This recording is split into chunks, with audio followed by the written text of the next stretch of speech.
It's just like this cat getting high. Alright, okay, I'll try to make it sound like it has more context. Oh my God.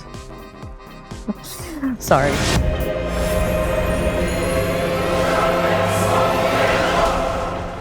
All day comfort and protection! Sorry, I didn't have a line prepared. I just read the first thing I saw in the tampon box. Armageddon! Hi, my name is Jina An, Hey, I'm Shirley Song. and we're the composers for the Netflix show Exploding Kittens. And today we're hanging out with our friends from Guitar Center to check out the Novation Launchkey 49 Mk4.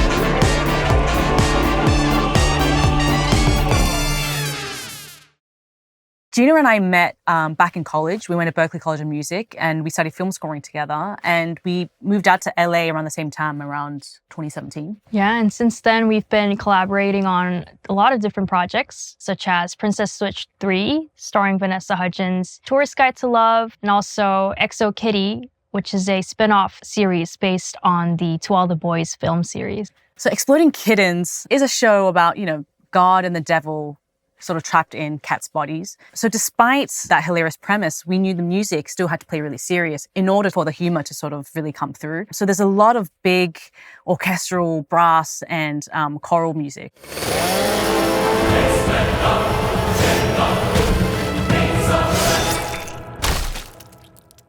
Oh, the pain! My arm! It was USDA Prime!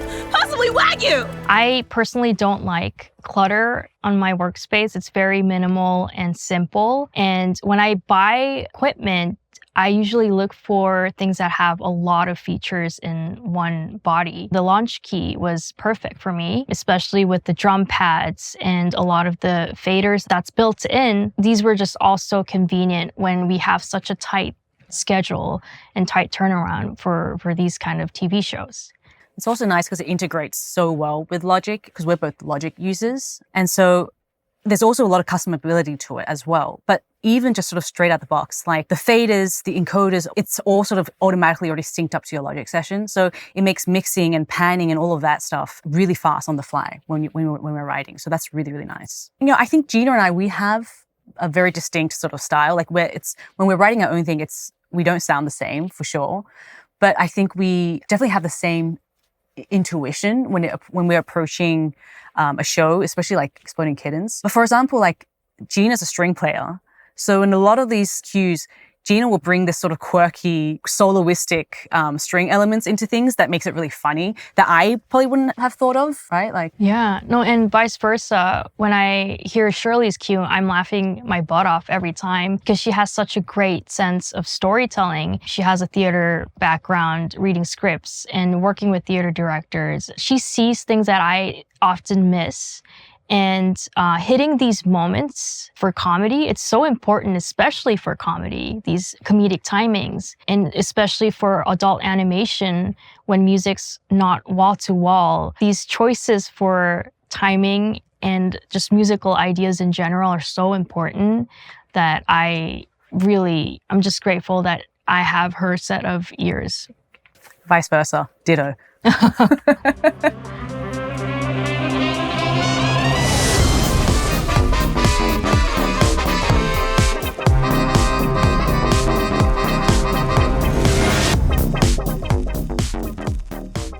So the Launchkey is amazing with its semi-weighted keys, and it has this waterfall bed, which makes the playing so much nicer and just fits right underneath my fingers. And a lot of the harpsichord parts for Devil Cat, or even the fast ostinatos played by the strings. As a string player, I love to play all my notes in because I remember my tendencies as a player, the certain notes that I would accent and certain bow changes that I would make.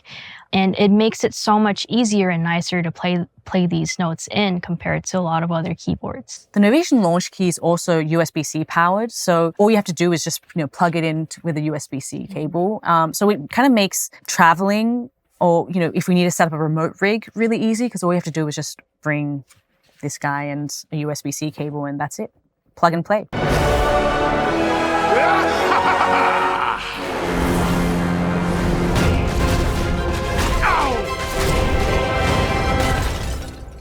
when we're writing and there's a deadline coming up, we're usually writing really fast. So sometimes we're not able to sort of go into each instrument and put in all the details, put in all the mod data and expression data. So after sort of our music is approved, by the showrunners, that's when we will go back and we'll really finesse the score. So that is when we'll sort of put more detail into, putting expression and vibrato and modulation data so that it sounds more realistic. Yeah, and with a lot of the real strings, again, we have to make sure they sit right with the MIDI strings.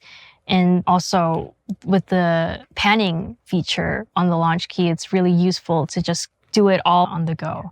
So it just makes mixing a lot faster for us. Mm-hmm. Yeah. Hello, this is Karen, and don't say again like that. I have every right to call whenever I want. So this is Karen's first introduction in the series. We tried to build a lot of anticipation during the finger tapping on the Starbucks cup. So lots of string elements here that we utilize for a lot of suspense, tremolo strings, a lot of layered real strings as well, as you'll see in the session. There's a transport option here, and as soon as shift transport selected, we're able to move around the session really fast with these encoders. We're able to zoom in and out really nicely. For example, if we're wanting to go up and down tracks, right, this is really nice. So we can go to whatever track we kind of want. Yeah, and especially with a lot of different layers of real strings and a lot of different sample libraries layered, it's really handy to have that tool for us to use. What's really nice about the Launchkey is that, you're able to record, you're able to stop, you're able to cycle things, you're able to mute, solo, record and enable, all of that stuff without having to touch your keyboard. Everything's integrated into the Novation Launchkey. And so it's able to speed up the process really fast, right? Because everything is there. So that's really nice. Awesome. So let's hear the entire cue with dialogue.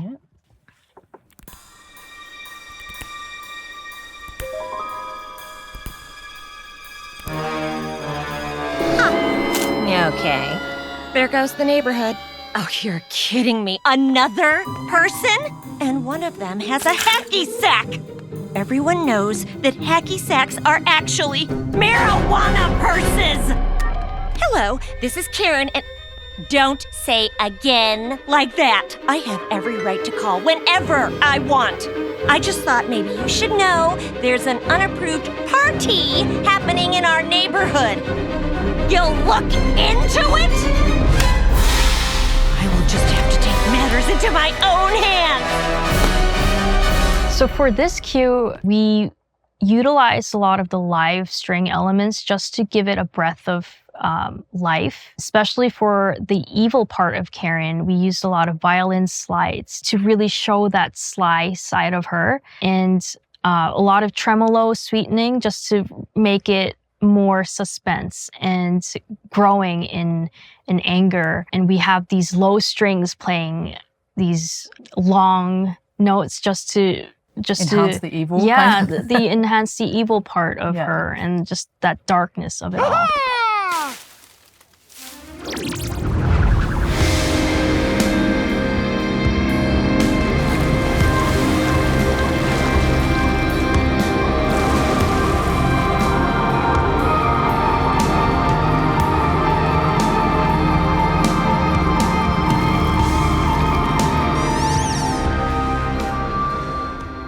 So this next scene here, we have Godcat getting extremely high with catnip plants that he discovers after his battle with Devil Cat. So this is just an hallucination journey for him. And the first pass of this cue actually was a bit too atmospheric for the showrunners, and they gave us some great references like the Muse, that's when we incorporated some of the rhythm section elements. And yeah, this is how it sounds.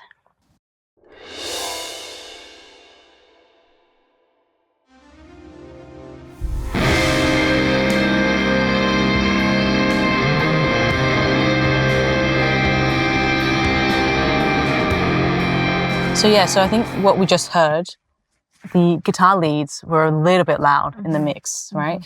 When we're in mixer mode, all of these encoder knobs are all just automatically out straight out the box. We didn't customize any of this. It's already synced up to the volume, which is really nice. So, you know, in this case, let's turn down the guitar leads a bit more. But also, I think a really cool function with this is, so as soon as we get into sort of mixer mode, we have all the volume encoders here. But then you see here, when we step down, you know, you have panning and you have EQ. So we're able to sort of EQ things kind of on the fly too, which is really nice. For this cue, we use the drum pads to sequence the drums. So yeah, so we can do a quick demo, for example. Like, so we're going to go into the drum mode. Yeah. And we're just loading up like a Logic drum kit for the time being, but we just thought it'd be fun to sort of show you guys what it could sound like. So I'm going to record the new drums and replace the old drums I had using the drum pads.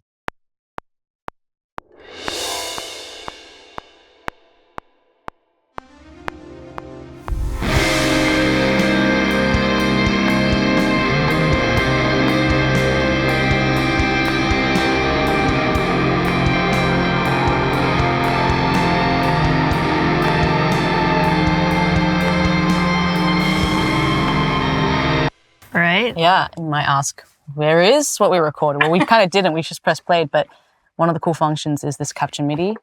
Ta-da! Awesome. And maybe let's quantize it just in case. Here we go. So we just captured the performance, we quantized it, and this is how it sounds within the track.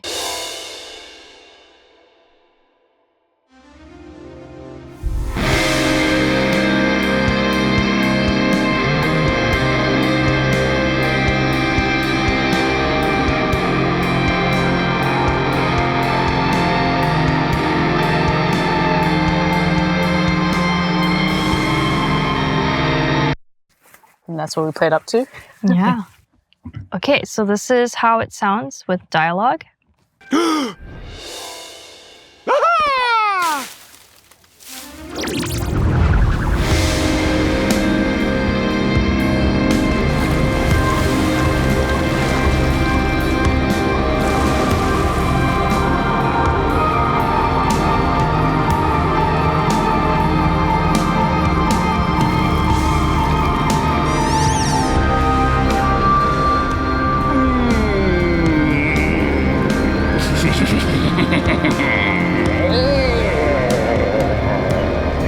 Never letting you go. So for this cue, this is sort of God Cat and Devil Cat's first epic battle. So they're in their cat bodies, but they still have their magic, and they kind of, you know, use grocery items and you know, become these large semi-titans, I would say. We wanted it to be, you know, bombastic. We wanted to play into the cliche of, you know, your action cues, because I mean, you know, of God versus the devil. So a lot of choir, and I think for Devil Cat, there was something that we kind of like to use every time when we introduced her, which is this sort of, you know, clarinet bend along with harpsichord. That was sort of our sort of sound for Devil Cat. So this is just briefly kind of what it sounds like. And I remember, like, I think Jina actually came up with that, because there's something very quirky about the clarinet. And it's also kind of funny because, you know, like we joke, and Gina's always like, oh, I love God Cat, and I always sort of like Devil Cat, and I used to play the clarinet. So I don't know if that was part of your intention. Probably part of your intentions, yeah. But yeah, so we just thought it kind of added this quirkiness to her character, because she's the devil, but she's kind of not really that good at her job, hence why she's on Earth. So I'll just play down this scene just a little bit. Of course, there's a lot of sort of string ostinatos, fast string ostinatos and whatnot. And, you know, later on we'll show you guys how we can sort of play that in using the arpeggiator function. But for now, I'll just quickly play through just a little bit.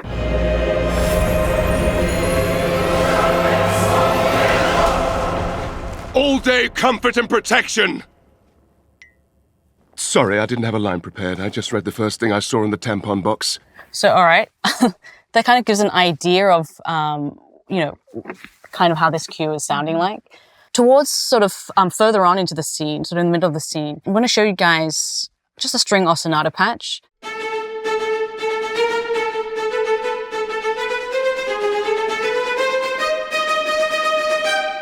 Something like that, right? And it's, you know, we're at like, what, 160 beats per minute. So it's a lot faster than how I played it because, you know, when we go into the arpeggiation mode, I'm just going to adjust the tempo so that we're synced up. So we can see we're at 160 BPM right now. Right, so this controls a swing. We don't want any swing. We want it pretty straight. And I don't want triplets. 16th note is great. So you saw how I had to sort of really play that in. But now that I have this arpeggiator function, all I have to do is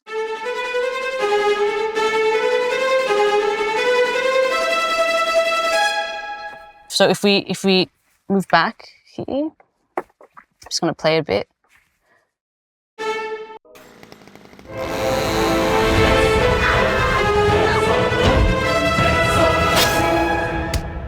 Something like that. Let's capture MIDI. You can see using this sort of arpeggiation function, I'm not even doing any arpeggios, right? It was just one note, but it made me inputting, you know, recording this line a lot easier. So here we go.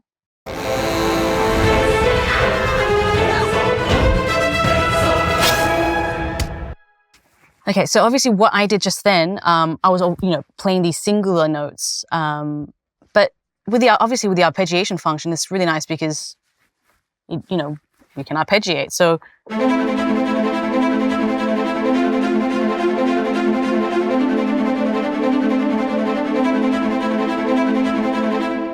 and you know, you can adjust if that was too fast. You know, we can do triplets. We can.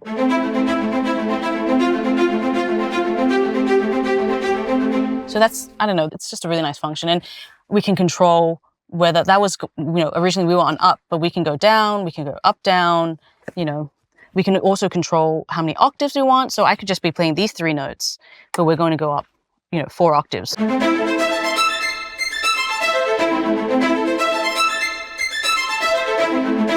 So that's fun. Another place where this comes in really handy is sort of when we do harp glisses. So we're going to go to scale mode for this. I have a harp gliss that comes in around here that I've muted. And we're in the key of B major.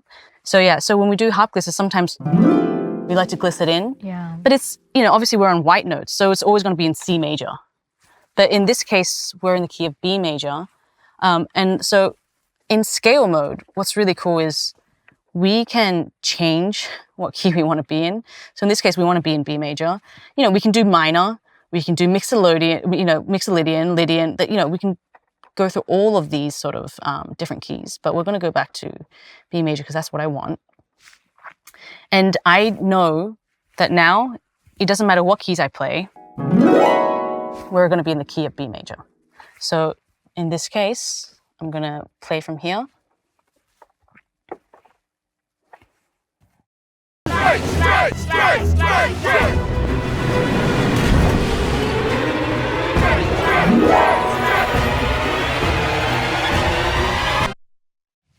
And so yeah, so that's a really, really fun function. And it's also just kind of fun to be able to, I feel like, to be able to play around with sort of, you know, being different, being like, you know what, I'm going to do a, you know, I need a B whole tone gliss.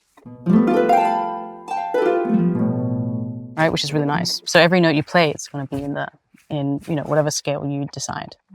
And it's nice because you don't really have to memorize your scale modes and theory in order to play these in sequence. So it's really helpful.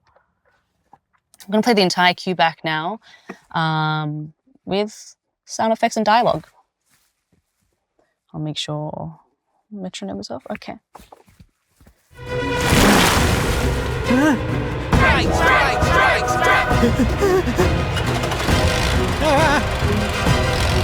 Look out!